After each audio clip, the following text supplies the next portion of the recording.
So I had another question from someone that wanted to know, is honey a better substitute for sugar? Let's talk about that.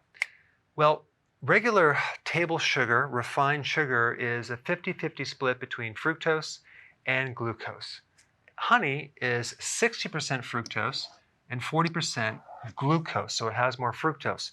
And the rationale that people use that honey is better than sugar for a diabetic, it's not going to affect your blood sugars, is because it's high in fructose.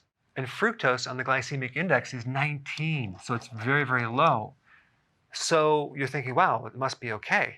But here's the problem. That glucose goes directly to your liver, and your liver is the organ that has to deal with it. All the other cells in the body can metabolize glucose, but the liver has to metabolize fructose, and this is the problem. So fructose is very damaging on the liver, and it does create insulin resistance, and it does cause a fatty liver. And so no, honey is not a good substitute for sugar.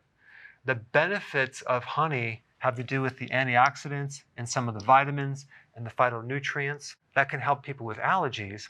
And also it can decrease the complications from diabetes because vitamins protect the cells, but it's not an alternative substitute for sugar, and I don't recommend it. And as a side note, because our environment is becoming more polluted, especially with insecticides, okay, like glyphosate, as in GMOs, okay, you're seeing a decrease in honeybees. I mean, recently it's like 40% less than it was several years ago.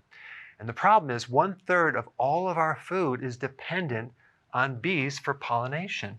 And pollen is a fertilization agent to allow the plant to become more fertile and give off seeds. So we need these bees, but we don't need the honey. All right, thanks for watching.